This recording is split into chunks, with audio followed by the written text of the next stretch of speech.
Good morning, જય શ્રી કૃષ્ણ, હર હર મહાદેવ। જો આપણે આવી ગયા છે આંગણવાડીએ અને આપણે આંગણવાડી બ્લોગની શરૂઆત કરી દીધી છે અને અમારા આંગણવાડીના જો બધાય મસ્ત બાળકો આવી ગયા છે। જો મસ્ત રીતે બેસી ગયા છે। આજે તો જુઓ ફૂલ કયો ને તો ફૂલ બાળકોની સંખ્યા છે। જુઓ બધાય બાળકો આવી ગયા ને। ચાલો માથા ઉપર, ખંભે, અદબ, બીજું શું આવે? અરે વાહ, તમને બધું આવડે ને? સારું, હાલો તમે બધા બેહો અને તમારી ટીચર હાજરી પૂછે ને આપણે છે ને બનાવવાની છે રસોઈ, તો આપણે રસોઈની તૈયારી કરી નાખીએ। આજે બનાવવાની છે, આજ છે સોમવાર છે ને? કાલે રજા હતી તો રજામાં શું કર્યું? વેરી ગુડ, ઉભા રહ્યો, એક એક બોલો, એક એક।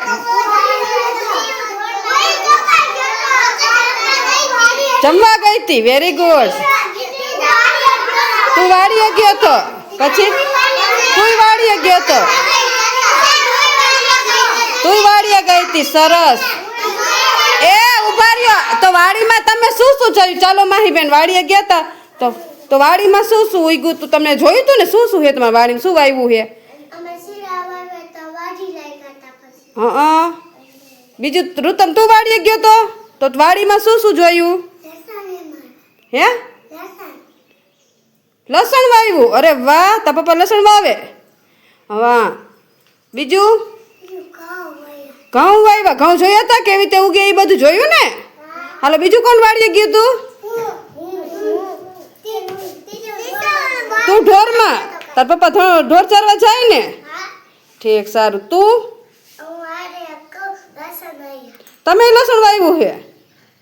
હા, વેરી ગુડ। ચાલો વાડીએ જાવ ને તો એ બધું આપણે જોવાનું કે શું શું વાવ્યું, ઘઉં કેવી રીતે ઉગે, બધું તમારા મમ્મી પપ્પા કામ કરતા હોય ને તો મમ્મી પપ્પાને પૂછવાનું, બરોબર? લગનમાં?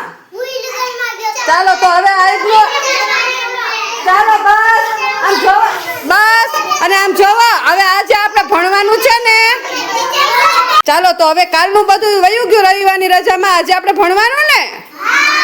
હાલો તો ટીચર તમને ભણાવશે ને હું તમારા હાટુ નાસ્તો બનાવીશ, બનાવો ને?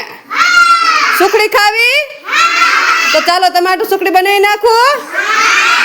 ચાલો તો બાળકોની ટીચર હાજરી પૂછશે ને આપણે બનાવવાની છે સુખડી, તો આપણે સુખડીની તૈયારી કરી નાખીએ, કેમ કે આજ છે સોમવાર, તો સોમવાર સુખડી છે, થેપલા છે અને તુવેર દાળનો લચકો છે। તો ચાલો આપણે એની તૈયારી કરવા માંડીએ અને બાળકોની ટીચર હાજરી પૂછશે। ચાલો તો આપણે શેનીથી ચાલુ, કોને ખબર છે? પાણીની, સરસ। કેમ કે આપણે હવે પાણીની થીમ ચાલુ થઈ, શેની થઈ? તમારી બેન પાણી શેમાં કામ આવે બોલો જોઈ? આપણે પાણીની થીમ ચાલુ થઈ તો કાલ ટીચરે શીખવાડ્યું હતું, તો પાણી શેમાં કામ આવે?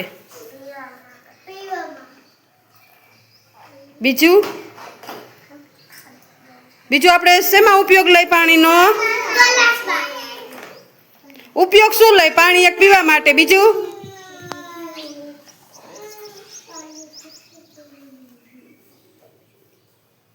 ચાલો હવે તો તને આવડે છે ને તો બોલો રાધેભાઈ, પાણી શેમાં ઉપયોગ લઈ આપણે? બીજો પીવા માટે, બીજો? વેરી ગુડ, બીજો? વેરી ગુડ, બીજો? પોતા કરવા માટે, વેરી ગુડ, બીજો?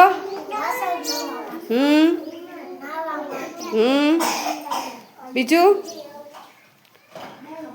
પછી આપણે ખેતીવાડી વાવ્યું હોય આપણે ખેતરમાં, તો એમાં પણ શેની જરૂર પડે? આપણે કૂવામાંથી પાણી લઈને અને પછી ઝાડવા આપણે વાવેતર કર્યું હોય એમાં પાણી પાવું પડે ને, તો વાવેતર કરવા માટે પણ પાણીની જરૂર પડે। વેરી ગુડ, રાધેની તાળીઓ પાડો બધાય। રાધેને બહુ સરસ યાદ રહ્યું હો રાધે। આમ જો એ રીતના જ બધા યાદ રાખવાનું, બરોબર? તો તમને ટીચર પૂછે પાણી શેમાં ઉપયોગ આવે, તમે બોલશો ને? તો ચાલો ટીચર પૂછે હવે હો। ચાલો તો આપણે સુખડી બનાવવાનું અહીંયા સ્ટાર્ટ કરી દીધું છે ને અહીંયા જો ગોળ તેલની પાઈ મૂકી દીધી છે, કેમ કે આપણે બાળકો માટે સુખડી બનાવવી છે, તૈયારી ચાલુ કરી દીધી છે। ચાલો આપણે બાળકો માટે મસ્ત સુખડી બનાવી નાખીએ। ચાલો તો સુખડી બની ગઈ છે મસ્ત, અને જો બાળકો પણ બધાય બેસી ગયા છે. જો અહીંયા બાળકોને ડીશ આપી દીધી છે ને આપણે દેવાની છે સુખડી. તો ચાલો બાળકોને સુખડી આપી દઈ. ચાલો તો બધાય બાળકોને સુખડી આપી દીધી છે ને બાળકો એની મસ્તીમાં ખાઈ રહ્યા છે. ચાલો તો અહીંયા મસ્ત જુઓ મેથી આવી ગઈ છે ને અહીંયા જો આપણે કિચન ગાર્ડનમાંથી મસ્ત ટમેટા લઈ આવ્યા છે. ટમેટા આપણે દાળ બનાવવાની છે એના માટે ને આપણે બનાવવાના થેપલા. તો જો થેપલા માટે મસ્ત મેથી આવી ગઈ છે. ચાલો તો હવે મેથી દીકરાની તૈયારી કરી નાખીએ. આપણે વાર્તા કરવાની છે દરિયાનું પાણી. ચાલો બધાય સાંભળ્યું છે ને? તો છે ને એક ચકલી હતી, પણ આપણે જોઈએ એવી ચકલી નહીં, આપણે નોર્મલ ચકલી જોઈએ ને એવી ચકલી નહીં, કાળી અને નાની નાની અને તોય રૂપાળી લાગે એવી સરસ મજાની, ચાલે તો ઠુમક ઠુમક આવી અને બોલે તોય ઝીણું ઝીણું એવી ચકલી. તો આપણે એ ચકલીને વાર્તા કરશું અને એ ચકલીને ચકલી નહીં પણ એને દેવ ચકલી કહેવાય. એ છે આ દેવ ચકલી. દેવ ચકલી. તો એક દિવસ દેવ ચકલી છે ને ઉડતી ઉડતી દરિયા કિનારે પહોંચી. ક્યાં પહોંચી? તો દરિયા કિનારે પહોંચી ને તો ચકલીને તો વિચાર આવ્યો ઈ કે દરિયામાં તો આટલું બધું પાણી છે ઈ કે તો દરિયો કોઈને પાણી આપતો હશે ઈ કે. તો એને ચકલીને તો વિચાર આવ્યો ને તો ચકલી તો ઉડતી ઉડતી દરિયા પાસે જઈ અને દરિયાને પૂછે છે ઈ કે દરિયા દાદા તમને એક વાત પૂછું ઈ કે. તો દરિયા દાદા કહે કે ચકલી બેન એક નહીં પણ બે વાત પૂછો. તો ચકલી બેન તો પૂછવા માંડ્યા ઈ કે દરિયા દાદા તમારી પાસે તો આટલું બધું પાણી છે તો તમે કોઈને પાણી આપો છો? તો દરિયા દાદા તો ઘૂર ઘૂર કરીને દાંત હસવા માંડ્યા અને હસતા હસતા બોલ્યા ઈ કે ચકલી બહેન ઈ કે હું તો ઈ કે રોજ પાણી આપું છું ને ઘણું બધું પાણી આપું છું. તો ચકલી બેનને તો નવાઈ લાગી. એ તો એને ચકલી બેને પૂછ્યું ઈ કે દરિયા દાદા તો તમે પાણી કોને આપો છો? તો હે ને દરિયા દાદાએ કીધું કે જો ઉપર પેલા વાદળ દેખાય ને હું એને પાણી આપું છું. તો ચકલી બહેન કહે કે વાદળમાં તો મને કે પાણી દેખાતું નથી. તો ચકલી બહેન કહે કે દરિયા દાદા મને તો કે પાણી દેખાતું નથી. તો દરિયા દાદા કહે કે જોવો પેલા કાળા વાદળ રહ્યા ને એમાં પાણી છે. તો ચકલી બેન તો નવાઈ લાગી. પછી ચકલી બેન ઉડતા ઉડતા પાછા વાદળ પાસે ગયા અને વાદળ પાસે જઈને અને ચકલી બેને પૂછ્યું કે વાદળભાઈ કે તમારી પાસે પાણી છે? તો વાદળભાઈ કહે કે મારી પાસે તો ઘણું બધું પાણી છે અને મીઠું ને ઠંડુ પાણી છે. તો ચકલી બહેન કહે કે તો વાદળભાઈ તમે આ પાણી કોને આપો છો? તો ચકલી બહેન તો વાદળભાઈ કહે કે આ પાણી હું દૂર પહાડો પર આપું છું. ક્યાં આપું છું? પહાડ પર. તો ચકલી બેન તો ઉડતા ઉડતા પાછા પહાડ પાસે પહોંચ્યા અને પહાડ પાસે જઈ અને ચકલી બહેનને કીધું કે પહાડ પાસે જઈને પૂછ્યું ચકલી બેને કે પહાડભાઈ તમે કોઈને પાણી આપો છો? તો પહાડભાઈએ કીધું કે હા હું તો ઝરણાને પાણી આપું છું. કોને પાણી આપું છું? ઝરણાને.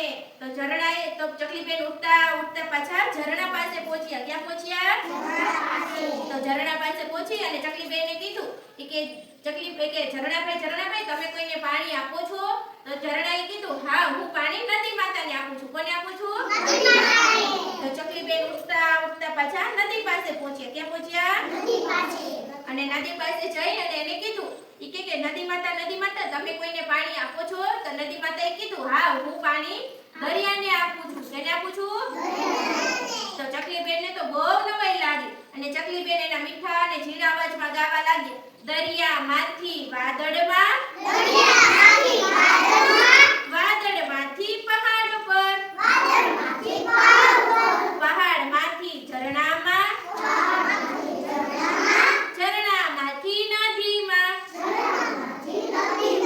નદીમાંથી દરિયામાં દરિયાનું પાણી દરિયામાં જાય ગોળ આખું ચક્કર થાય દરિયાનું પાણી દરિયામાં જાય. ચાલો મજા આવી?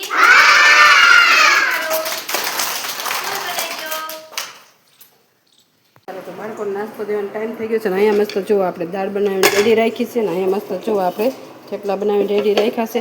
ચાલો તો બપોરનો નાસ્તો દેવાનો ટાઈમ થઈ ગયો તો બાળકોને નાસ્તો આપી દો. તો બાળકોને જો બધાને ગરમ નાસ્તો આપી દીધો છે ને બાળકો છે ને એની મસ્તીમાં ખાઈ રહ્યા છે દાળ ને થેપલા. તો ચાલો તમને આજનો મારો બ્લોગ કેવો લાગ્યો લાઈક શેર અને સબસ્ક્રાઈબ કરજો અને આ જોવો છો તો સબસ્ક્રાઈબ પણ કરતા રહ્યો. તો મળશું એક નવા બ્લોગ સાથે. ત્યાં સુધી હર હર મહાદેવ.